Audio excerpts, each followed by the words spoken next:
Good afternoon, students. So, in today's lecture, we are going to start the next poem, that is truth. We already started 3.3 and we finished the warming up session in the last lecture. And now, in today's lecture, we are going to start the poem, actual poem. What is the name of the poem? Truth. Truth म्हणजे काय? सत्य. Truth म्हणजे काय आता? सत्य. And this poem is written by Barry Wade. Who is the writer of the poem? Who is the poet of the poem? Barry Wade. Okay? So, truth. Truth म्हणजे काय? सत्य. की जे कधीही बदलत नाही असं सत्य. आणि ह्या पोएम मध्ये आपल्याला बघायचंय की कवी कुठल्या सत्याबद्दल इथे बोलतो आहे. ओके? कवीच्या मते ही जर पोएम तुम्ही बुक मध्ये बघितली page number 66. Okay, you can see in the last you can see words. The word words. Words हा वर्ड तुम्हाला दिसतोय आणि त्याला खूप सारे काटे दाखवलेले आहेत. ओके, तर ते काटे का बरं दाखवले असतील हे पण आपल्याला इथे बघायचं आहे. मी एकदा पोएम तुम्हाला टीच करते, रीड करून दाखवते, नंतर टीच करते आणि मग नंतर तुम्हाला मला याचा आन्सर द्यायचा आहे की लास्टला जो वर्ड्स हा जो वर्ड दिलेला आहे त्याला काटे का दाखवलेले असणार आहे. ओके, ठीक आहे. Now first I will read the poem. You just look into your books. Name of the poem is truth. Sticks and stones may break my bones, but words can also hurt me. Stones and sticks break only skin, while words are those that hunt me. Slant and curved the forward swords to freeze and stick inside me. Bats and bricks may act through bones, but words can mortify me. Pain from words has left its care on mind and heart that's tender. Cuts and bruises now have healed. It's words that I remember. बघा, ही poem जी आहे ती खूप सुंदर poem दिलेली आहे आणि एक कटू सत्य आपल्याला इथे सांगितलेलं आहे. बघूया मग कवीच्या मध्ये कुठल्या सत्याबद्दल कवी आता ह्या पोएम मध्ये आपल्याशी बोलणार आहे. First stanza I will read it again. Sticks and stones may break my bones, but words can also hurt me. Stones and sticks break only skin, while words are those that hunt me. बघा, sticks and stones. Sticks म्हणजे काय? काठ्या. आणि stones म्हणजे काय? दगड. May break my bones. Bones म्हणजे काय? आपली हाडं. कशामुळे मोडू शकतात, तोडू शकतात, तुटू शकतात? तर स्टिक्स आणि स्टोन्स. जर आपल्याला जोरात काठी कोणी मारलेली असेल किंवा जोरात आपल्याला काठीचा दंडा बसला असेल, स्टोन्स दगड मारून फेकलेला असेल, त्याच्यामुळे आपलं काय तुटू शकतं? May break my bones. माझी हाडं सुद्धा तुटू शकतात. But words can also hurt मी.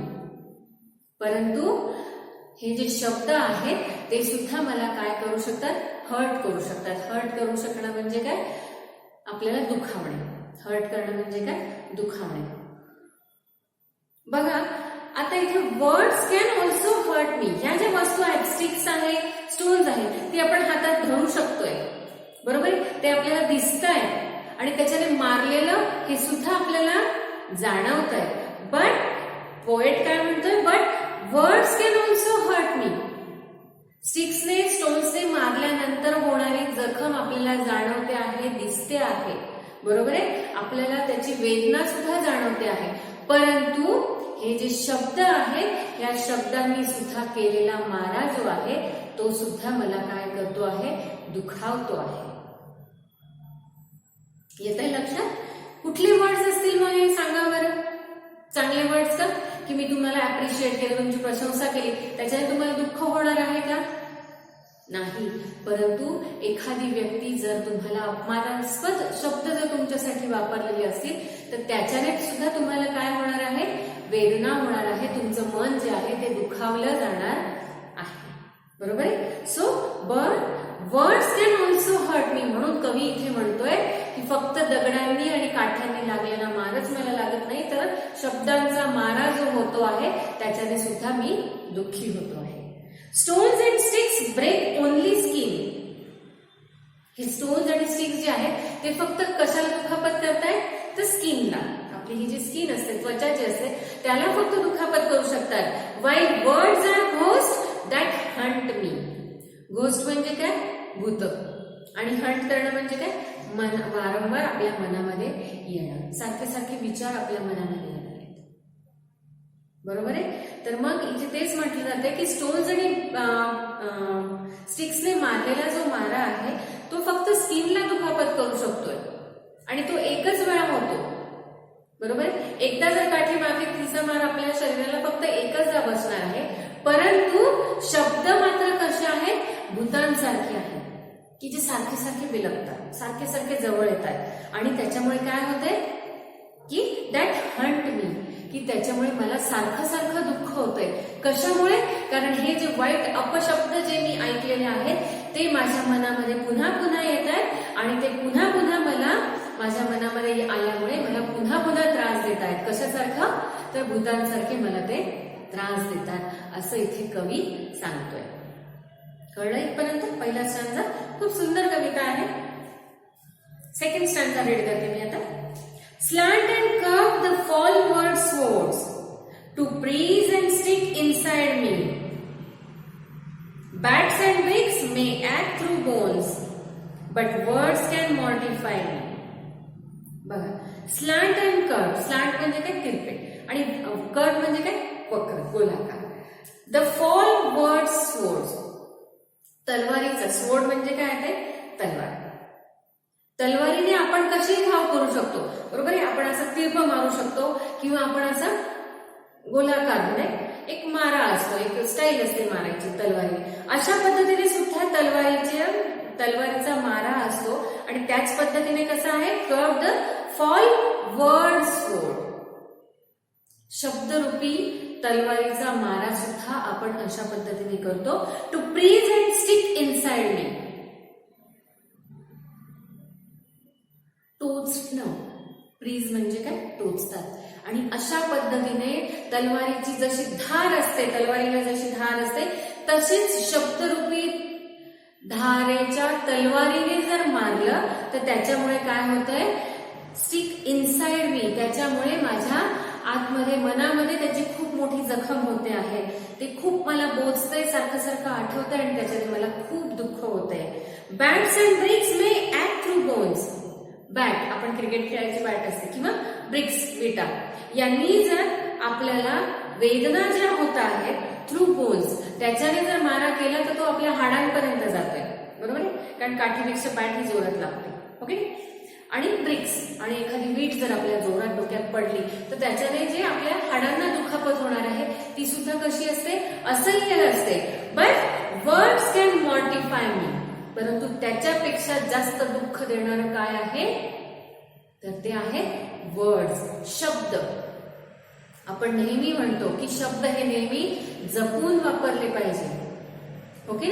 कारण तोंडातून निघालेला शब्द आपल्याला कधीही परत घेता येत नाही. आपल्याला कितीही नंतर पश्चाताप झाला, परंतु तोंडातून निघालेला शब्द आपल्याला कधीही परत घेता येत नाही. त्याच्यामुळे समोरचा किती दुखावलेला जातो याचीही आपल्याला कल्पना येत नाही.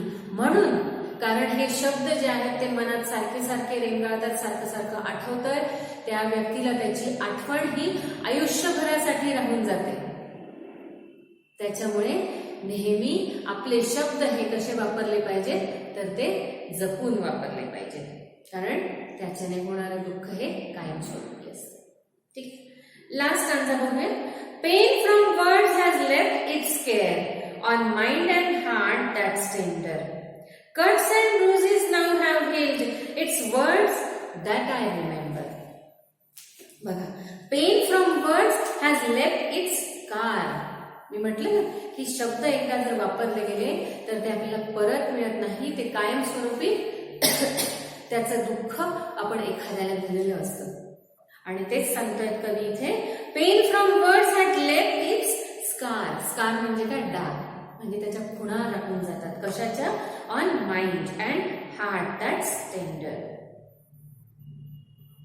की शब्दांनी जे दुःख, जी वेदना दिलेली असते त्याचे कायमस्वरूपी आपल्या मनावर, आपल्या हृदयावर त्याचे डाग राखून जातात. म्हणजे त्याच्या खुणा परमनंट आपली दुसऱ्याच्या मनावरती ते राखून जातात. That's tender. की जे कधीही मिटू न शकणारे आहेत, कधीही ते निघून न जाणारे आहेत. That's tender. Cuts and bruises now have healed. It's words that I remember. बघा, आपल्याला झालेल्या ज्या जखमा आहेत, कट्स म्हणजे काय? कापले जाणे, स्किन कापली जाणे. अँड ब्रुजेस, ब्रुजेस म्हणजे जखम किंवा मग ओरखडे. शरीरावरती जे ओरखडे येतात किंवा कापलं गेलेलं असतं, ज्या जखमा झालेल्या असतात. Now have healed. healed म्हणजे काय? बरे होणे. की आपल्याला दगडाने मारो, काठ्यांनी मारो, बॅटने मारो, ब्रिकने मारो, कशानेही मारलेलं जरी असेल तरी त्याच्या जखमा ज्या आहेत त्या कशा झालेल्या आहेत? आता हील झालेल्या आहेत, म्हणजे त्या बऱ्या झालेल्या आहेत. परंतु it's words that I remember. परंतु लक्षात काय राहिलेलं आहे? कसल्या खुणा राहिलेल्या आहेत? तर त्या वर्ड्स, शब्द, शब्दांच्या खुणा या कायमस्वरूपी राहून गेलेल्या आहेत. त्याच्यामुळे नेहमी आपले शब्द जे आहेत ते नेहमी कसे यूज केले गेले पाहिजेत? नेहमी सांभाळून यूज केले पाहिजे. एकदा तोंडातून निघालेला शब्द हा कधीही परत येत नाही. ही गोष्ट आपण आयुष्यभरासाठी लक्षात ठेवली पाहिजे. म्हणून एकच गोष्ट लक्षात ठेवा, मागे काहीही राहत नाही. फक्त आपण बोललेले चांगले शब्द हे दुसऱ्यांसाठी कायमस्वरूपी लक्षात राहतात. त्याच्यामुळे नेहमी आपण काय बोललं पाहिजे? चांगलं बोललं पाहिजे. दुसऱ्याबद्दल वाईट किंवा दुसऱ्याचं मन दुखावेल असं आपण कधीही बोललं नाही पाहिजे. कारण दुखावलेलं मन आपण कधीही सावरू शकत नाही. एकदा का तुमच्याबद्दलची वाईट मत जर समोरच्या व्यक्तीचं झालं तर ते तुम्ही कधीही बदलू शकत नाही. म्हणून नेहमी आपले शब्द हे कसे असले पाहिजेत? चांगलेच आपण यूज केले पाहिजे. म्हणून शब्दांना जी धार आहे, ती धार, जी तलवारीची धार आहे शब्दांना, ती आपण नेहमी योग्य ठिकाणी वापरली पाहिजे. समजले? आणि हे काय आहे? ट्रुथ आहे. ट्रुथ म्हणजे काय? सत्य आहे की जे प्रत्येकाने स्वीकारलंच पाहिजे. आलंय मग लक्षात? आणि बघा, मी तुम्हाला पोएम शिकवायच्या आधी तुम्हाला सांगितलं होतं की लास्टला एक पिक्चर दिलेला आहे वर्ड्स आणि त्याला काटे दाखवलेले आहेत. बरोबर? मग हे काटे कशामुळे दाखवलेले आहेत लक्षात आलं तुम्हाला? शब्द काय आहेत? एखाद्या काट्यासारखे आहेत. जर आपण ते काटेरी शब्द जर यूज केले तर ते काय होतात? काट्यासारखे बोचतात, टोचतात, सारखे सारखे टोचतात, जोपर्यंत आपण तो काटा काढून घेत नाही तोपर्यंत. तसंच शब्द सुद्धा आहेत. जेव्हा आपण अयोग्य शब्द, दुसऱ्याला दुखावणारे शब्द जेव्हा यूज करतो तेव्हा ते काट्यासारखे त्या व्यक्तीला बोचतच राहतात.